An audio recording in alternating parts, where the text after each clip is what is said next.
ഒന്ന് ചിന്തിച്ചു നോക്കൂ. ഇന്ന് 50 ലക്ഷം രൂപയ്ക്ക് കിട്ടുന്ന ഒരു ഭൂമി ഒരു 5 വർഷം കഴിയുമ്പോൾ അതിന്റെ വില 75 ലക്ഷം രൂപയാകുമോ? അതോ 40 ലക്ഷം രൂപയായിട്ട് കുറയുമോ? കേരളത്തിൽ ഭൂമി വാങ്ങാൻ പോകുന്ന പലരെയും അലട്ടുന്ന ഒരു ചോദ്യം കൂടിയാണിത്.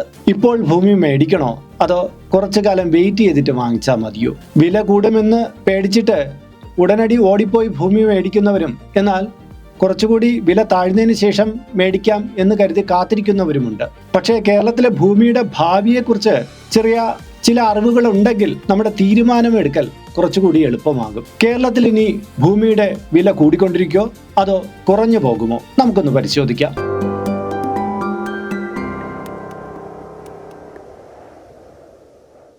നമുക്കാദ്യം കേരളത്തിൽ ഭൂമിയുടെ വില പെട്ടെന്ന് തകർന്നു പോകാനുള്ള സാധ്യത എത്രമാത്രമാണെന്ന് നോക്കാം.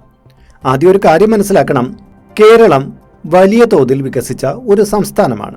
പുതിയ റോഡുകൾ, ഹൈവേ വികസനം, നഗരവൽക്കരണം, ആശുപത്രികൾ, വിദ്യാഭ്യാസ സ്ഥാപനങ്ങൾ, വ്യാപാര കേന്ദ്രങ്ങൾ തുടങ്ങിയവ ഭൂമിയുടെ ഉപയോഗമൂല്യത്തെ സ്വാധീനിക്കുന്നുണ്ട്.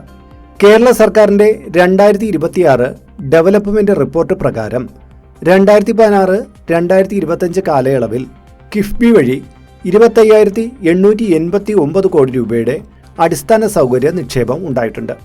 റോഡ് വികസനം, national highway, land acquisition, coastal highway, hill highway തുടങ്ങിയ പദ്ധതികളും ഇതിൽ ഉൾപ്പെടുന്നു.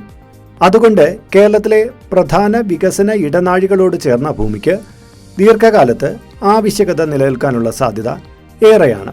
പക്ഷേ അതിൻ്റെ അർത്ഥം എല്ലാ ഭൂമിയുടെയും വില 10 വർഷം കഴിഞ്ഞാൽ ഇരട്ടിയാകും എന്നല്ല. നമുക്കിതിനൊരു ഉദാഹരണം നോക്കാം. ഇന്ന് ഒരു സ്ഥലത്ത് 10 സെന്റ് ഭൂമിക്ക് സെന്റിന് 5 ലക്ഷം എന്നാണെന്ന് കരുതുക. 10 സെന്റ് സമ 50 ലക്ഷം രൂപ. അവിടെ അടുത്ത 5 വർഷത്തിനുള്ളിൽ നല്ലൊരു റോഡ് വരുന്നു. പുതിയ സ്കൂള്, ആശുപത്രി, സൂപ്പർ മാർക്കറ്റ്, ബാങ്ക്, ബസ് സൗകര്യം തുടങ്ങിയവ അവിടെ വരുന്നു. അപ്പോൾ ആ പ്രദേശത്ത് താമസിക്കുവാനുള്ള ആവശ്യകത വർദ്ധിച്ചു വരും, ഇല്ലേ? ഉദാഹരണത്തിന് സെന്റിന് 5 ലക്ഷത്തിൽ നിന്ന് 7 ലക്ഷമായി വില ഉയർന്നാൽ 10 സെന്റ് ആയപ്പോൾ 70 ലക്ഷം രൂപ അവിടെ കിട്ടി.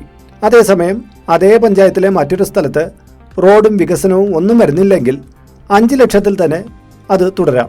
അതിനാൽ കേരളത്തിൻ്റെ ഭൂമി വില മുകളിലേക്ക് എന്ന് മാത്രം നോക്കുന്നത് തെറ്റാണ്. നോക്കേണ്ടത് ഈ പ്രത്യേക സ്ഥലത്തിൻ്റെ ആവശ്യകത അടുത്ത 5-10 വർഷത്തിനുള്ളിൽ എങ്ങനെ മാറും എന്നുള്ളതാണ്. ഇനി മൂന്നാമതൊരു കാര്യം നോക്കാം. ഒരു റോഡ് വന്നാൽ ഭൂമിയുടെ വില എന്തുകൊണ്ട് കൂടുന്നു എന്നുള്ളതാണിത്. ഇതാണ് കേരളത്തിലെ ഏറ്റവും പ്രധാനപ്പെട്ട ഒരു ഘടകം. ഒരു പ്രദേശത്തേക്ക് നല്ല റോഡ് വന്നാൽ യാത്രാ സമയം കുറയും. അതോടെ വീടുകൾ നിർമ്മിക്കാൻ ആളുകൾ വരും, കടകൾ വരും, ആശുപത്രികൾ വരും, സ്കൂളുകൾ വരും, ഓഫീസുകൾ വരും, ചെറിയ വ്യവസായങ്ങൾ വരും, വാടക ആവശ്യകത വർദ്ധിക്കുകയും ചെയ്യും. അങ്ങനെ ഭൂമി ഒരു വെറും സ്ഥലം എന്നതിൽ നിന്ന് സാമ്പത്തികമായി ഉപയോഗിക്കാവുന്ന സ്ഥലമായിട്ട് മാറുകയാണ്. കേരളത്തിൽ coastal highway, hill highway, national highway വികസനം തുടങ്ങിയ പദ്ധതികൾ പല പ്രദേശങ്ങളുടെയും കണക്ടിവിറ്റി മാറ്റാൻ സാധ്യതയുള്ളവയാണ്. 2026 സംസ്ഥാന വികസന റിപ്പോർട്ടിലും ഇത്തരം അടിസ്ഥാന സൗകര്യ പദ്ധതികൾക്ക് വലിയ നിക്ഷേപം രേഖപ്പെടുത്തിയിട്ടുണ്ട്. എന്നാൽ ഇതിലൊരു വലിയ അപകടം ഒളിഞ്ഞിരിപ്പുണ്ട്. അതാണ് അമിതവില. ഇവിടെയാണ് ഭൂമി വാങ്ങുന്നവർ പലപ്പോഴും തെറ്റുന്നത്. ഇവിടെ ഒരു പുതിയ റോഡ് വരുന്നു, ഇവിടെ വലിയൊരു പ്രൊജക്റ്റ് വരുന്നു, ഇവിടെ വലിയൊരു എയർപോർട്ട് വരുന്നുണ്ട്, ഇവിടെ മെട്രോ വരും എന്നൊക്കെ കേട്ട ആളുകൾ ഇന്നത്തെ വിലയേക്കാൾ വളരെ കൂടുതലായി ഭൂമി വാങ്ങുന്നു. പിന്നീട് ആ പദ്ധതി വൈകിയാൽ അല്ലെങ്കിൽ പ്രതീക്ഷിച്ച രീതിയിൽ വികസനം ഉണ്ടായിട്ടില്ലെങ്കിൽ അപ്പോൾ ഭൂമി വർഷങ്ങളോളം അതേ വിലയിൽ തന്നെ കിടക്കാം. അതുകൊണ്ട് വികസനം വരുമെന്ന പ്രതീക്ഷയിൽ മാത്രം ഭൂമി വാങ്ങരുത്. ഔദ്യോഗികമായി പ്രഖ്യാപിച്ച പദ്ധതി, ഭൂമിയുടെ zoning, road alignment, acquisition notification തുടങ്ങിയവയും പരിഗണിക്കണം. കേരളത്തിൽ മറ്റൊരു വലിയ മാറ്റമുണ്ട്. അതെന്താണെന്നറിയുമോ? ജനസംഖ്യയാണത്. ഇത് ഭൂമിയുടെ ഭാവിയെക്കുറിച്ച് സംസാരിക്കുമ്പോൾ പലരും മറക്കുന്ന ഒരു കാര്യം കൂടിയാണ്. കേരളം അതിവേഗം ഏജിംഗ് പോപ്പുലേഷനിലേക്ക് നീങ്ങുകയാണ്. കേരള സർക്കാരിൻ്റെ വിഷൻ 2031 രേഖപ്രകാരം 2031 സംസ്ഥാന ജനസംഖ്യയിൽ 1/5 പേർ 60 വയസ്സിൽ മുകളിലുള്ളവരായിരിക്കുമെന്ന് പ്രൊജക്ഷൻ ഉണ്ട്. കുറഞ്ഞ ഫെർട്ടിലിറ്റി, ഉയർന്ന ജീവിത ദൈർഘ്യം, വർക്കിംഗ് ഏജ് പോപ്പുലേഷന്റെ ഔട്ട് മൈഗ്രേഷൻ എന്നിവ ഇതിൻ്റെ പ്രധാന കാരണങ്ങളായി രേഖപ്പെടുത്തുന്നു.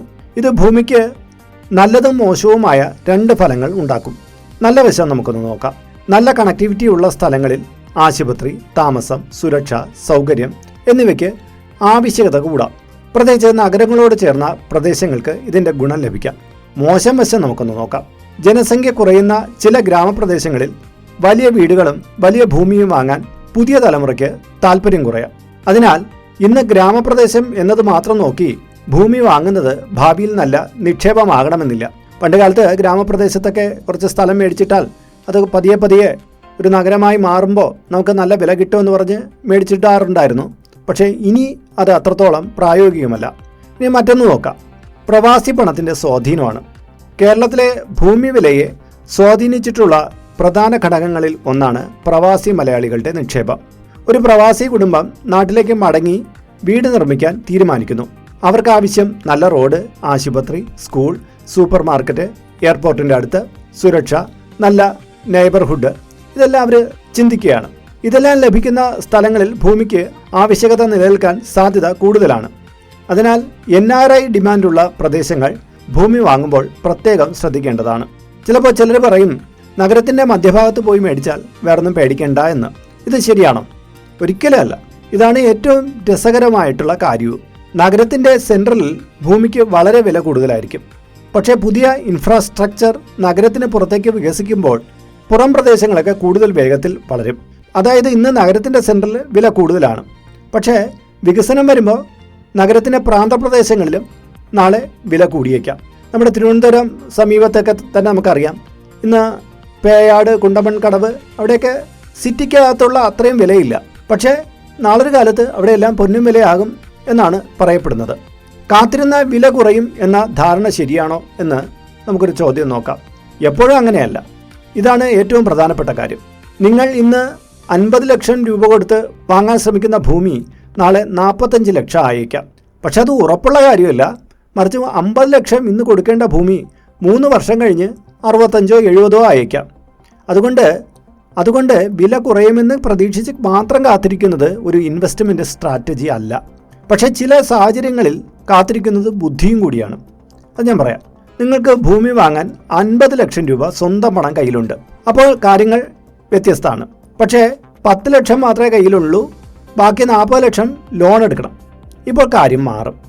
ഭൂമിയുടെ വില 5% കൂടിയാലും loan interest, registration expense, maintenance തുടങ്ങിയവ കൂടി നമ്മളിവിടെ കണക്കിലെടുക്കണം. അതുകൊണ്ട് വാങ്ങാനുള്ള കഴിവ് ഭൂമിയുടെ വിലയേക്കാൾ പ്രധാനമായിട്ടുള്ള കാര്യമാണ്. മറ്റൊരു ഉദാഹരണത്തിലേക്ക് നമുക്ക് നോക്കാം. 2 ആളുകളെ നമുക്ക് പരിചയപ്പെടാം. ഒന്ന് രാജു. 50 ലക്ഷം രൂപ സേവിങ്സ് ഇയാൾക്കുണ്ട്. 45 ലക്ഷം വിലയുള്ള നല്ലൊരു 8 സെൻറ്റ് ഭൂമി അയാൾ കണ്ടെത്തി. വീട് പണിയാനുള്ള പ്ലാനും അയാൾക്കുണ്ട്. സ്ഥലം നല്ലതാണ്, റോഡ് നല്ലതാണ്, ആശുപത്രി, സ്കൂൾ, മാർക്കറ്റ് എന്നിവ സമീപത്തുണ്ട്. രാജുവിന് വാങ്ങുന്നത് പരിഗണിക്കാം. കാരണം അദ്ദേഹം 10-15 വർഷം അവിടെ താമസിക്കാനാണ് ഉദ്ദേശിക്കുന്നത്. എന്നാൽ ജയൻ, അദ്ദേഹത്തിന് 10 ലക്ഷം രൂപ മാത്രം സേവിങ്സ് ഉണ്ട്. 50 ലക്ഷം രൂപയുടെ ഭൂമി വാങ്ങാൻ 45 ലക്ഷം രൂപ ലോൺ കൂടി വേണം. അദ്ദേഹത്തിന് ഭൂമി ഇപ്പോൾ ആവശ്യമില്ല. വില കൂടും എന്ന ഭയത്തിലാണ് വാങ്ങുന്നത്. ജയന് കാത്തിരിക്കുന്നത് കൂടുതൽ ബുദ്ധിയായേക്കാം. കാരണം അദ്ദേഹം ഭൂമി വാങ്ങുന്നതല്ല, ഡെപ്റ്റ് വാങ്ങുകയാണ് ഇവിടെ ചെയ്യുന്നത്. ഇൻവെസ്റ്റ്മെൻ്റ് ആണെങ്കിൽ പോലും പ്രധാനപ്പെട്ട ഒരു ചോദ്യം നമുക്ക് ചോദിക്കണം. ഭൂമി വാങ്ങുന്നത് വീട് വയ്ക്കാനാണോ അതോ നിക്ഷേപത്തിനാണോ? ഇത് രണ്ടും ഒരുപോലെയല്ല. വീട് വയ്ക്കാനാണെങ്കിൽ നിങ്ങൾ ഇഷ്ടപ്പെട്ട നല്ല കണക്ടിവിറ്റി ഉള്ള നിയമപരമായി ക്ലിയറായ ഭൂമി കിട്ടിയാൽ ചെറിയ പ്രൈസ് നെഗോസിയേഷൻ കഴിഞ്ഞ് വാങ്ങുന്നത് പരിഗണിക്കാം. ഇൻവെസ്റ്റ്മെൻറ്റിനാണ് മേടിക്കുന്നതെങ്കിൽ അപ്പോൾ കൂടുതൽ കണക്ക് കൂട്ടേണ്ടി വരും. ഇപ്പോഴത്തെ വില, registration cost, future development, resale demand, rental, commercial potential, ഇതെല്ലാം നോക്കേണ്ടി വരും.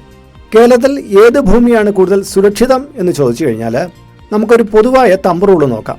കൂടുതൽ സാധ്യതയുള്ളത് ഏതൊക്കെ നോക്കാം.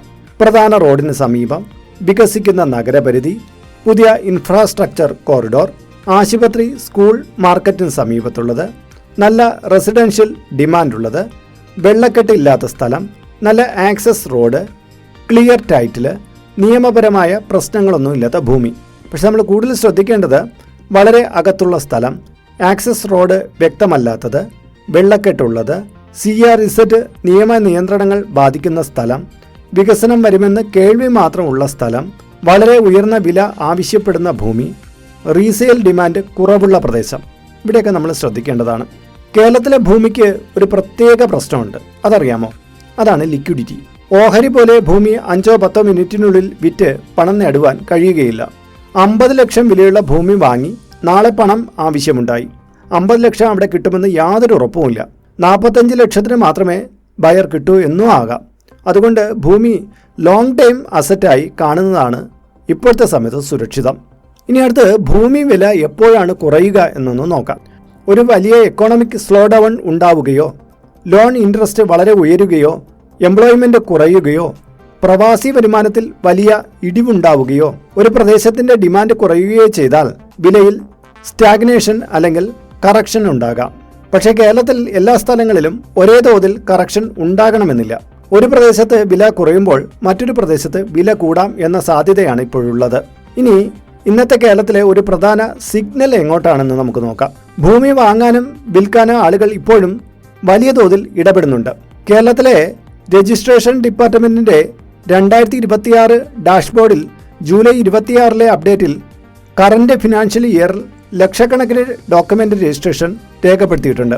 അതായത് പ്രോപ്പർട്ടി മാർക്കറ്റിൽ ഇടപാടുകൾ സജീവമാണെന്ന് ഔദ്യോഗിക രജിസ്ട്രേഷനിലെ ഡേറ്റ കാണിക്കുന്നുണ്ട്. എന്നാൽ രജിസ്ട്രേഷൻ എണ്ണം മാത്രം ഉപയോഗിച്ച് ഭൂമിയുടെ വില ഇനി തീർച്ചയായിട്ടും കൂടും എന്ന് പറയാനുമാവുകയില്ല. അതുകൊണ്ട് നമുക്കൊരു വിലയിരുത്തൽ നടത്താം. കേരളത്തെ മുഴുവൻ ഒരൊറ്റ മാർക്കറ്റായി കാണാൻ പാടില്ല. എൻ്റെ വിലയിരുത്തൽ അടുത്ത കുറച്ച് വർഷങ്ങളിൽ നല്ല ലൊക്കേഷനുള്ള ഭൂമി വില നിലനിർത്താനും ക്രമേണ ഉയരാനും സാധ്യത കൂടുതലാണ്. പക്ഷേ ഓവർ പ്രൈസ്ഡ് ലാൻഡ് വർഷങ്ങളോളം വില കൂടാതെ കിടന്നേക്കാം. അതിലും പ്രധാനമായി വികസനമില്ലാത്ത റിമോട്ട് ലാൻഡിനും നല്ല കണക്ടിവിറ്റി ഉള്ള ലാൻഡിനും ഇടയിലുള്ള പ്രൈസ് ഗ്യാപ്പ് കൂടുതൽ പ്രധാനമാകും. അപ്പോൾ ഇപ്പോൾ വാങ്ങണോ എന്നുള്ളൊരു ചോദ്യം വരും. വാങ്ങുന്നത് പരിഗണിക്കാം. നിങ്ങൾ വീട് വയ്ക്കാൻ 3-5 വർഷത്തിനുള്ളിൽ ഭൂമി ആവശ്യമുള്ള ആളാണെങ്കിൽ, നല്ല ലൊക്കേഷൻ കണ്ടെത്തിയിട്ടുണ്ടെങ്കിൽ, വില മാർക്കറ്റ് റേറ്റിനോട് യുക്തിസഹമാണെങ്കിൽ, ലോൺ ബർഡൻ നിയന്ത്രിക്കാൻ ആകുമെങ്കിൽ, ഡോക്യുമെന്റ്സ് ക്ലിയർ ആണെങ്കിൽ, കുറഞ്ഞത് 7-10 വർഷം ഹോൾഡ് ചെയ്യാൻ കഴിയുമെങ്കിൽ എങ്കിൽ നിങ്ങൾക്ക് ഇപ്പോൾ വാങ്ങിക്കുന്നത് പരിഗണിക്കാം. കാത്തിരിക്കണം എന്ന് പറയുന്നവർ ആരൊക്കെയാണെന്ന് നോക്കാം. ഇൻവെസ്റ്റ്മെന്റിന് മാത്രമാണ് വാങ്ങുന്നത്. ഇപ്പോഴത്തെ വില വളരെ കൂടുതലാണെന്ന് നിങ്ങൾക്ക് തോന്നുന്നു. ലോൺ എടുത്താണ് വാങ്ങുന്നത്. ഭൂമിക്ക് ഇമ്മീഡിയറ്റ് യൂസ് ഇല്ല. ലൊക്കേഷന്റെ ഫ്യൂച്ചർ ഡിമാൻഡ് സംശയകരമാണ്. സെല്ലർ നെഗോസിയേഷന് തയ്യാറല്ല. ഇങ്ങനെയുണ്ടെങ്കിൽ കാത്തിരിക്കുകയും കൂടുതൽ ഓപ്ഷൻസ് നോക്കുകയും ചെയ്യാം. ഇനി നമുക്ക് ഏറ്റവും നല്ല സ്ട്രാറ്റജി എന്താണെന്ന് നോക്കാം. ഇപ്പോൾ വാങ്ങണോ 2 വർഷം കാത്തിരിക്കണോ എന്ന ചോദ്യത്തിന് പകരം നല്ല ഭൂമി കിട്ടിയാൽ ശരിയായ വിലയ്ക്ക് വാങ്ങാമോ എന്ന് സ്വയം ചോദിക്കുക. ഇത് വളരെ വ്യത്യസ്തമായിട്ടുള്ളൊരു സമീപനമാണ്. ഉദാഹരണത്തിന്, നിങ്ങളുടെ പ്രദേശത്ത് സാധാരണ മാർക്കറ്റ് പ്രൈസ് 6 ലക്ഷം പെർ സെന്റാണെന്ന് കരുതൂ. സെല്ലർ 7.5 ലക്ഷം ചോദിക്കുന്നു. വില കൂടും എന്ന് പേടിച്ച് വാങ്ങേണ്ട ആവശ്യമില്ല. പക്ഷേ നല്ല 10 സെന്റ് ഭൂമി, ക്ലിയർ ഡോക്യുമെന്റ്സ്, നല്ല റോഡ്, വെള്ളക്കെട്ടില്ല, ഫ്യൂച്ചർ ഡെവലപ്മെൻറ്റുള്ള പ്രദേശം, മാർക്കറ്റ് പ്രൈസ് 6 ലക്ഷം ആണെങ്കിൽ 5.7-6 ലക്ഷം റേഞ്ചിൽ ഡീൽ ചെയ്യാൻ നമുക്ക് സംശയമൊന്നും വേണ്ട. അവസാനമായിട്ട് നമുക്ക് ഒന്ന് നോക്കാം. കേരളത്തിൽ ഭൂമിയുടെ വില ഒറ്റയടിക്ക് തകരും എന്ന് കരുതി ഭൂമി വാങ്ങാതെ കാത്തിരിക്കുന്നത് അപകടകരമായേക്കാം. അതുപോലെ തന്നെ ഭൂമിയുടെ വില ഒരിക്കലും കുറയില്ല എന്ന് വിശ്വസിച്ച് ഏത് ഭൂമിയും ഏത് വിലയ്ക്കും വാങ്ങുന്നതും അപകടകരമാണ്. കേരളത്തിൻ്റെ ഭാവിയിൽ ഏറ്റവും വിലപ്പെട്ടത് വെറും ഭൂമി ആയിരിക്കുകയില്ല. നല്ല ലൊക്കേഷൻ, കണക്ടിവിറ്റി, വികസന സാധ്യത, ആവശ്യകത, നിയമപരമായ സുരക്ഷ ഉള്ള ഭൂമിയായിരിക്കും ഇനി അങ്ങോട്ട് മാർക്കറ്റ് കൂടുക.